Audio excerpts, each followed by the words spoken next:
모든 걸 다 알고 시작하면은 두려워서 못하는 것 같아요. 처음 시작할 때는 그런 거 없이 했던 것 같아요. 그러니까 모르는 게 약이었던 것 같아요.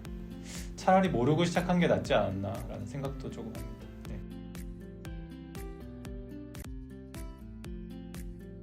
네, 안녕하세요. 저는 배한솔이라고 하고요. 저는 10년 전에 덴마크로 건너와서 연구원 생활을 하다가 네이처 프리저브라는 회사를 공동 창업해서 운영 중입니다.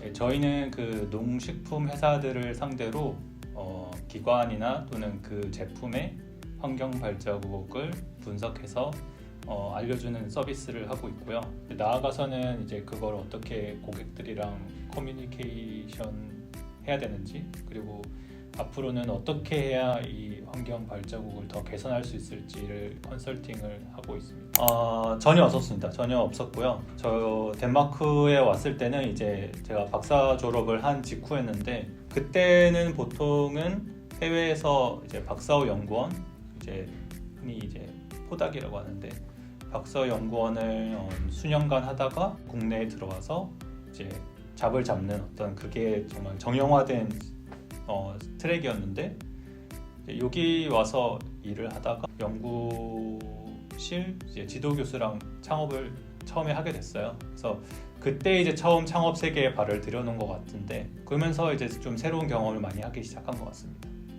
네, 저희 회사는 사실 처음부터 이 비즈니스 모델을 한 건 아니고요. 처음에는 그 음식물 쓰레기를 어떻게 줄여보고자 처음에 이제 농지나 그런 농장에서 버려지는 많은 작물들이 있는데, 그 작물들을 수거해가지고 이거를 다시 제품화하는 사업을 처음에 했었습니다. 처음에 했었는데 이쪽을 계속 확장을 하려다 보니까 이제 가격을 맞출 수가 없어가지고 그쪽에서 좀 어려움을 겪어서 이쪽으로 피벗을 했고요. 이쪽으로 피벗한 계기는 처음에 이제 저희가 아무래도 농지에서 버려지는 것들을 이제 업사이클링 해가지고 다시 시장으로 돌려놓는 걸 하다 보니까 이 환경 발자국 또는 탄소 배출량에 대해서 관심을 많이 갖게 됐고요.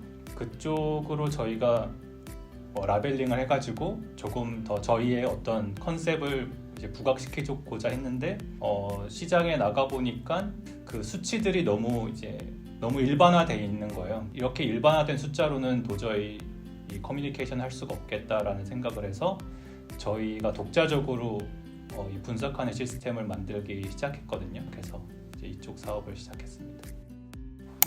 이제 저희가 이제 웹 어플리케이션으로 그 분석 시스템을 제공을 하고 있는데, 저희는 이제 구독료를 이제 회사들한테서 받고, 그리고 제품 수가 늘어나면서 이제 제품 수에 대해서 이제 그 가중치를 매겨가지고 이제 구독료를 받는 방식이 저희 주된 이제 그 수익원이고요.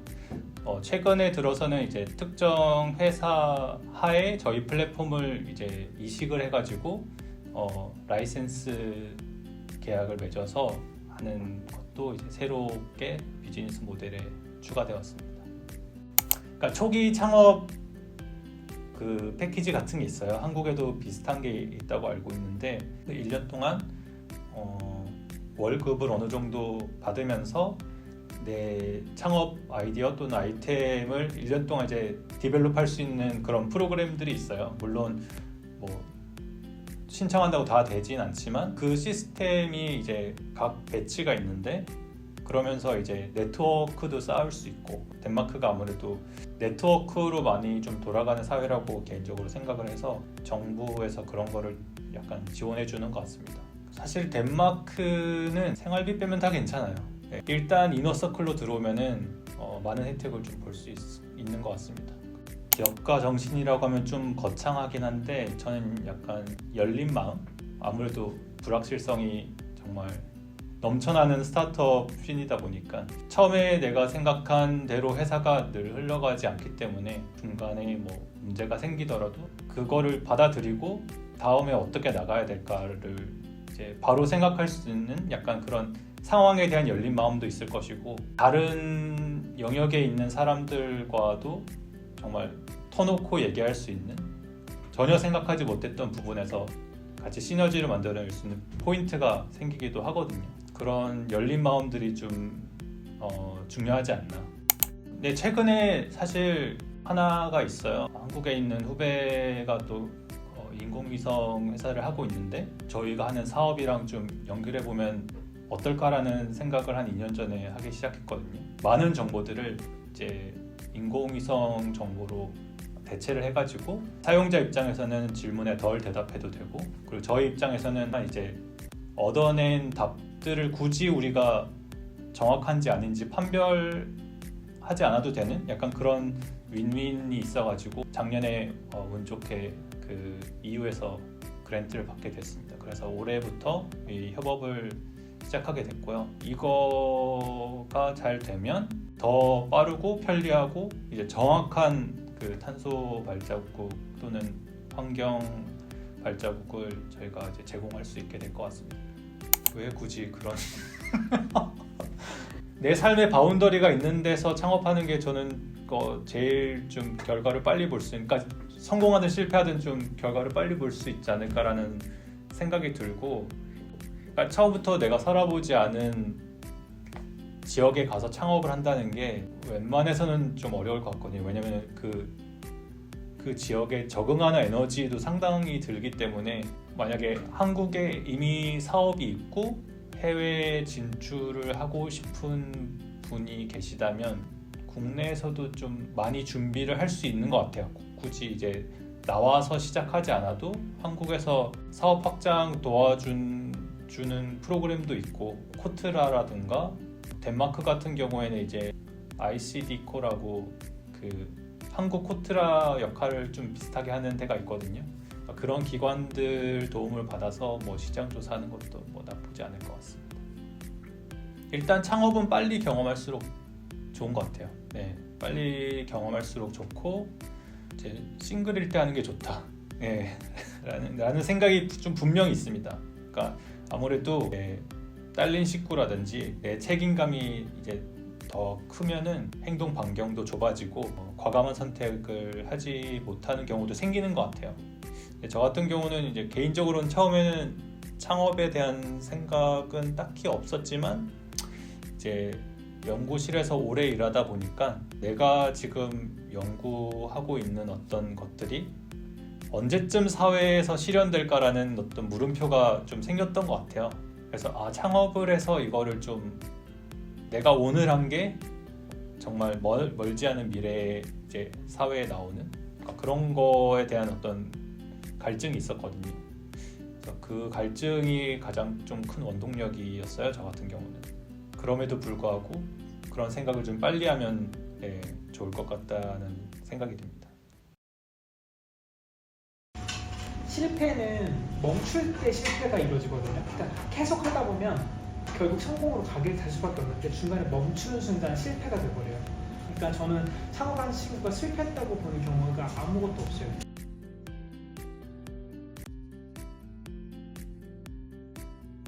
네, 안녕하세요. 저는 덴마크에서 12년째 거주 중이면서 코판이라는 회사를 운영하고 있는 대표 김희욱이라고 합니다. 네, 코판이라는 말 뜻 자체가 한국의 판을 펼친다는 뜻이기 때문에 저희는 일단 현지에서 음식점과 그리고 호떡 매장을 운영을 하면서 여전히 현지 사람들을 만나보고 있고, 또 그 만난 사람들의 이야기들을 한국에 전달하고자 인사이드 덴마크라는 미디어 회사를 또 경영을 하고 있으면서 또 거기에서 만나게 된 사람들의 네트워크와 경험들을 살려서 한국과 덴마크 사이에 다리를 놓으면서 컨설팅 회사를 코단이라는 이름으로 하고 있습니다. 저는 창업의 창자도 진짜 저는 장사와 사업의 차이도 몰랐었고, 사업이란 말도 약간 거부감이 되게 있었었고, 왜냐면 돈에 대한 거부감이 좀 있었기 때문에 저는 없었어요. 왜냐면 저는 그냥 학교에서 열심히 공부를 했었던 학생이었고, 공대를 졸업하다 보니까 사업 경영과는 전혀 무관한 사람이었고, 그러면서 이제 호떡 프로젝트를 하게 됐는데, 프로젝트의 한계는 경영에 대한 원리를 모르다 보니까, 돈을 버는 방법이나 마케팅 모르다 보니까 한계가 계속 찾아오는 거죠. 일자리가 또 줄어들게 되고, 내가 이렇게 무게가 점점 커지는데 내가 능력이 부족한 걸 알 때쯤, 때마침 또 덴마크에 한국에서 한국창업진흥원이라고 있어요. 한국창업진흥원이 덴마크에 이제 뭔가 사업화 덴마크에 그 한국 스타트업을 보내보고 교류도 하고 여기 현지 진출할 수 있는 그런 사업화가 시작이 됐는데 그거를 안내해줄 현지인이 필요했던 거예요. 근데 제가 호떡을 프로젝트를 했다는 이유 하나로 코트라 관장님들 추천을 받아서 제가 코디네이션을 했었어요. 그래서 코디네이션 하다 보니까 한국 창업자들도 안내도 하면서 제가 그 프로그램에 참여를 하게 돼서 그때 우연치 않게 창업에 대한 교육을 받게 됐어요. 그때 배웠던 지식들 가지고 다시 호떡 프로젝트로 와서 다시 이제 실행했을 때 프로젝트가 약간 사업이 되기 시작했던 포인트가 있었습니다. 우선 덴마크에서 제가 창업을 하게 됐던 이유는 덴마크 사람들이 살고 있는 삶의 형태가 너무 제 눈에는 부러웠고 한마디로 그리고 행복이라는 이 단어 때문에 정말 행복한 게 맞는 걸까를 알아보려고 했던 노력이 있었기 때문에 그 궁금증이 결국에는 창업이 된 것 같아요. 덴마크 사람들이 정말 행복한 게 맞는 걸까라는 질문이 나만 궁금한 게 아니고 한국에 있는 많은 방송을 보신 분들도 덴마크 사람 정말 행복한 거 맞아? 왜 행복해? 라는 질문이 이제 수가 많았던 거죠. 그래서 이거 나 혼자 궁금한 게 아니고 이런 모수가 많으니까 이 문제를 한번 풀어보자라는 관점으로 하다 보니까 프로젝트가 된 거고 이제 돈을 벌기 시작하는 순간이 되니까 이게 창업이 된 것 같아요. 아직도 덴마크 사람들이 살고 있는 삶의 방식이 너무 궁금하기도 하고 알아가는 과정에서 여기서 창업을 해서 아직까지 여기 있습니다. 우선 여러 가지 음식들 중에 이제 뭐를 덴마크 사람들이 좋아할까 나름 이제 조사를 해보려고 한국을 다녀왔던 덴마크 교환학생 50명 정도를 대상으로 설문조사를 해봤어요. 김치, 불고기, 삼계탕, 떡볶이 이제 쭉쭉쭉 내려가다가 그 위에 있는 선에서는 제가 갖고 있는 자본으로 할 수 있는 아이템이 없었어요. 식당이 필요했기 때문에. 근데 7번째로 이제 호떡이라는 아이템이 있었고 호떡은 보통 노점에서 하니까 비용이 많이 들지 않겠구나 라고 생각을 했고 또 덴마크가 엄청 추운 동절기가 길다 보니까 추운 나라의 사람들한테 따뜻한 호떡을 만들어주면 잘 통하겠다는 생각을 해서 이제 호떡을 선택한 거고 그리고 또 하나는 왜 씨앗이었냐면은 제가 했던 프로젝트가 이제 행복배달 프로젝트여서 덴마크 사람들을 만나서 행복의 씨앗을 이제 얻어서 한국에다 전달하면 한국도 그 행복의 씨앗이 자라서 행복한 국가가 되겠지라는 가설을 세우고 해서 씨앗 호떡을 선택을 하겠습니다. 우선 너무 어려웠던 점은 그리고 신기했던 점은 호떡이 겨울철 음식이라서 겨울 때 저는 당연히 장사가 더 잘 될 줄 알았는데 의외로 여름 때 훨씬 더 장사가 잘 됐고 겨울철에는 온 호떡이 판매가 잘 안 됐어요. 그것도 제가 갖고 있던 선입견이죠. 왜냐면 한국에서는 겨울철 음식이지만 덴마크 사람들은 호떡을 모르잖아요. 근데 어쨌든 한국 음식이니까 사람이 소비를 많이 할 때 잘 팔리는 게 당연했던 건데 저는 당연히 겨울 때 잘 팔 줄 알았지만 여름 때 훨씬 잘 팔렸고 겨울에는 바퀴 유동이 엄청 없어요. 노점에 지나가는 행인이 없다 보니까 매출이 쭉 떨어지는 생각보다 다른 결과를 갖게 되었죠. 그래서 어려웠던 점은 여름철 때 너무 잘 되어서 이제 오히려 일자리가 한 2~3명씩 고용을 했던 여름이었는데 겨울 되니까 그 한 명의 일자리 자체를 유지하기 힘들 정도로 매출이 쭉 떨어지는 거예요. 그래서 그거를 극복하는데 많은 어려움이 있었던 것 같아요. 잘 되는 이유는 손님의 입장에서 생각을 되게 많이 해봤던 것 같아요. 그러면 밖에서 호떡을 사 먹던 사람님이 안에 들어오면 어떤 식으로 바뀔까를 저희가 시나리오 막 그려보는 거죠. 들어와서 어디서 주문하고 호떡을 먹고 기다리는 동안에는 무엇을 하고 그리고 처음에 들어왔을 때 느낌이 어떠하며 이런 디테일한 것들을 공간을 세팅하기 전부터 엄청나게 자세하게 시나리오를 만들어 봤었고 우선 호떡이라는 아이템이 주는 가치가 큰 것 같아요. 왜냐면 어디에도 팔지 않은 호떡을 저희만 팔기 때문에 그거를 시장에서 맛봤던 손님들이 자연스럽게 저희를 찾아와 주는 게 있었고 그리고 여기 호떡 가게가 있는 거리가 엄청 쇼핑거리랑도 가까우면서 골목이에요. 찾아오기도 좋고 지나가다 보기도 좋고 그래서 약간 그 상권의 어떤 이점도 있는 것 같아서 지금 여러 가지 이유가 있지만 고민을 저희가 오래 해봤기 때문에 잘 될 수 있었던 것 같아요. 그러니까 우선은 외국인들 대상으로 무료로 창업 프로그램이 있는 거예요. 그것도 덴마크어로 하는 게 아니라 그 영어로 하다 보니까 그 프로그램에 1년에 매번 참가를 해서 매번 다른 컨설팅을 맡고 하다 보니까 정말 호떡이라는 작은 프로젝트 하나 할 때도 거기서 주는 정보가 너무 많았었어요. 그래서 또 좋은 거는 덴마크는 어느 정도 안정화가 됐다고 하니까 스웨덴 진출하는데 스웨덴 전혀 또 다른 시장이잖아요. 우리 스웨덴 가보려고 했는데 너무 어려움 많은데 도와주시냐고 하니까 여기에도 뭐 중소기업청 혹은 이제 뭐 비즈니스 센터라는 곳이 있는데 국가의 세금으로 운영되는 곳이니 너희 같은 회사한테 도움을 주겠다고 컨설팅을 해줘요. 그래서 저희가 덴마크 회사라는 이유 하나만으로 계속 도와주고 있어요. 시에서 뭔가 무료로 이렇게 자리를 받고 하는 거에 대해서는 기획서를 받아보는 거고요. 사업을 하고 내가 공간을 찾고 할 때는 그 회사가 어떤 서비스를 하는지에 대한 거를 정관을 잘 만들어서 승인을 받는 게 크게 어렵지가 않아요. 덴마크의 그 회사 등록번을 갖고 있는 모든 사람은 다 창업을 할 수가 있어요. 어떤 형태로. 근데 아까 말씀드린 것처럼 덴마크에 창업을 해보는 거는 너무 좋은 경험일 것 같아요. 그래서 너무 지원이 잘 되어 있고 그리고 어렵지가 않고 그리고 또 덴마크 갖고 있는 안전망이 있기 때문에 그 안전망 토대로 하면 좋을 것 같고 솔직하다고 하면 정말 더 큰 규모를 하려면 덴마크를 벗어나야지만 가능하다 정도로 얘기해 줄 수 있어요. 우선 스타트업을 왜 해야 될까라는 그 이유에 대한 대답이 먼저 각자 해봐야 될 것 같아요. 창업을 꼭 성공해야겠다는 목표로 하는 것보다는 내 스스로 자기결정을 가져보고 그 자기결정권의 형태가 다른 사람의 어떤 문제나 어려움들을 해결해보는 경험이 내가 연구원을 하던 아니면 내가 나중에 나라를 위해서 일을 하던 이런 게 다 반영이 되는 경험의 형태인 것 같아요. 이왕이면 안전망이 있는 곳에서 창업을 해볼 것을 추천을 드립니다. 솔직히 조언 이런 거 다 필요 없고 해봐야 되는 것 같아요. 진짜 자기가 해봐야 진짜 몸소 부딪히면서 느끼는 그런 걸로.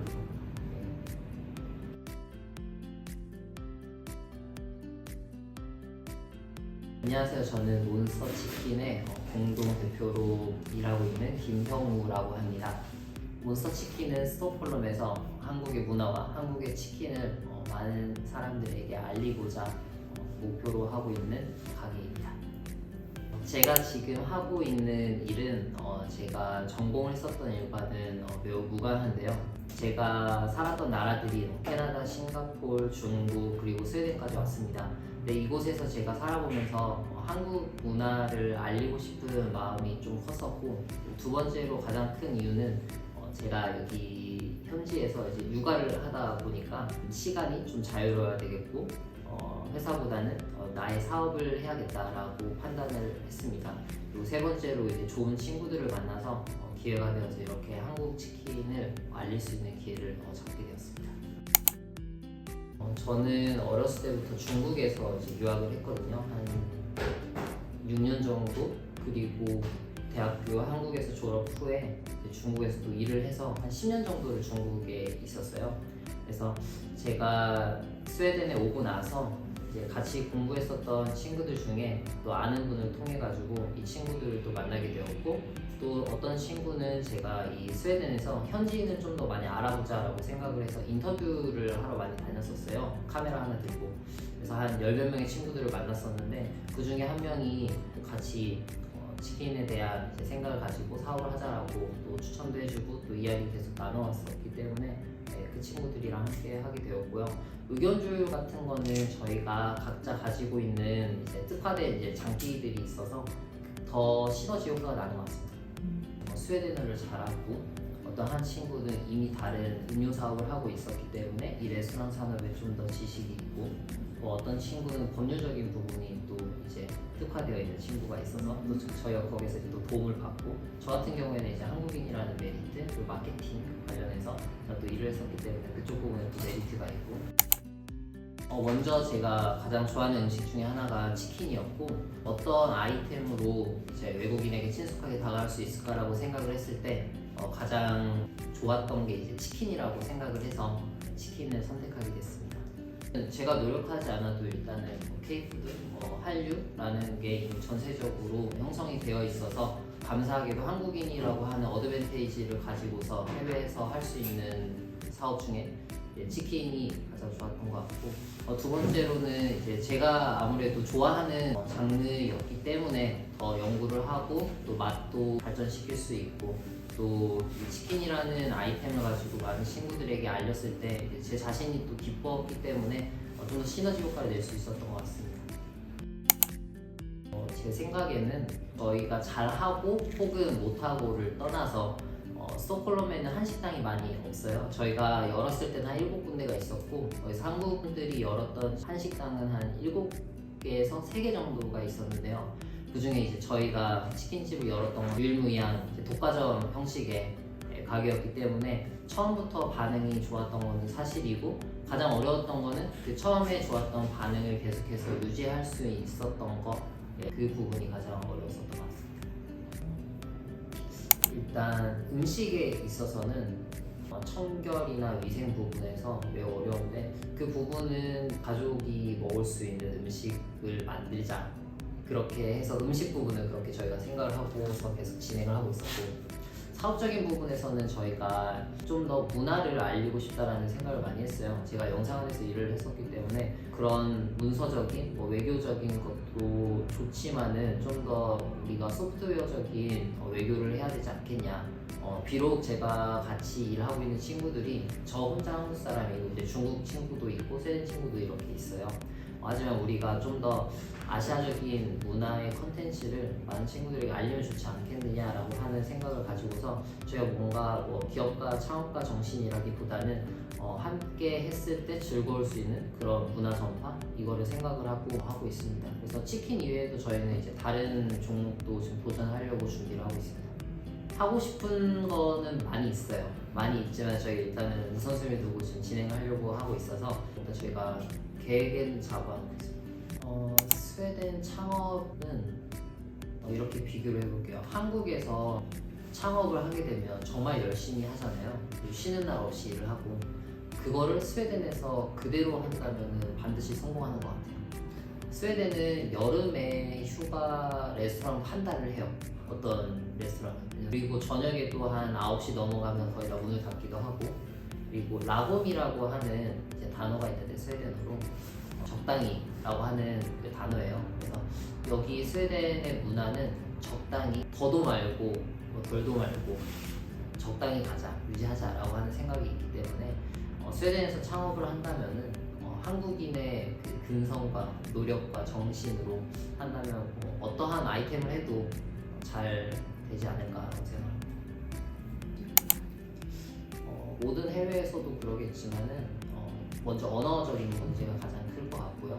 또 언어에서 더 나아간다면 이제 법률적인 회사를 창업을 하고 이제 은행 계좌를 설립을 하고 또 레스토랑을 운영했을 때 위생국이나 다른 이제 경찰이나 그런 상대를 해야 될 때가 많이 있어요. 저희 직원들 중에 킹홀리데이로 온 친구들도 있고 교환학생으로 온 친구들도 있어요. 그래서 그 친구들한테 제가 매번 이야기하는 게 자기가 좋아하는 걸 찾으면은 그걸 가지고 사업을 하고 싶으면은 가서 일을 직접 부딪혀서 해보라고 이야기를 해요. 왜냐하면 온라인상에도 많은 정보들이 있지만 정말로 직접 자기가 해보지 않으면 겪지 못할 일들이 많이 있거든요. 그래서 힘든 것도 있겠지만은 그 속에서 이제 정보도 자기 직접 이제 체험하고 또 습득하면서 그런 자신을 이제 발전시키는 부분들, 그게 가장 중요하다고 저는 생각을 하고 있어요. 온라인으로 신청을 다 하게 되어 있어요, 스웨덴은. 그래서 이제 회사 설립하는 이제 정부 기관 사이트가 있어서 거기에 이제 저희 신청서를 제출하게 되고 이제 심의가 끝나면은 또 은행 계좌도 열고, 그리고 스타트업이 되게 잘 돼 있는 나라 중에 하나가 이제 스웨덴인데요. 체크리스트 그리고 사업에 관련된 진행 절차들 이런 것들이 홈페이지에 나와 있어요. 되게 상세하게 되어 있어요. 그래서 한 번도 사업을 하지 못했거나 또 이제 스웨덴어를 잘 못하는 친구들도 온라인 사이트 들어가서 번역을 하면은 되게 자세하게 잘 나와 있어서 그 절차만 잘 따라간다면은 속도는 느리지만 할 수는 있습니다.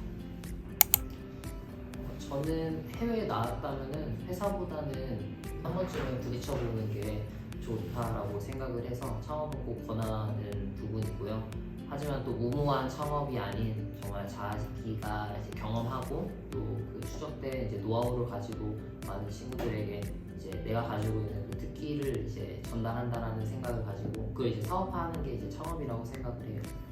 만약에 창업을 준비한다고 하면은 현장에 가서 자기가 몸소 체험하고 느낀 거를 잘 정리해서 그거를 좀 도전을 하는 게 중요하다고 생각을 해요. 예를 들어서 저는 스웨덴에서 또 한국식 카페를 해볼까라고 하는 생각을 계속 가지고 있어서 작년에 한국 문화 축제를 스톡홀름에서 했어요. 그때 제가 이제 신청을 해서 카페 부스를 운영을 하면서 한 테스트를 하면서 현지인들 반응도 보고 거기에 대한 이제 저희가 데이터를 또 쌓고 또 내 생각만으로 이렇게 좋은 사업이 아닐 수도 있겠구나라는 그런 부분을 깨닫기도 하고 그런 자기만의 데이터를 가지고 있는 게 가장 중요하다고 생각을 해요. 혼자 가면은 뭐 쉽고 빨리 갈 수도 있겠지만은 그래도 같이 가면은 좀 더 멀리 갈 수 있는 그리고 내 이익은 좀 더 많이 줄어들지라도 눈앞에 있는 이익을 챙기기보다는 같이 한다면 좀 더 멀리 보고 갈 수 있는 그런 부분이 가장 컸던 것 같아요. 그리고 해외에서 창업이라고 하는 거는 일단은 자기가 좋아하는 뭘 좋아하는지를 찾아야 될 것 같아요. 네. 솔직히 눈 뜨고 스웨덴을 돌아다녀 보면은 사업할 수 있는 아이템들이 너무 많아요.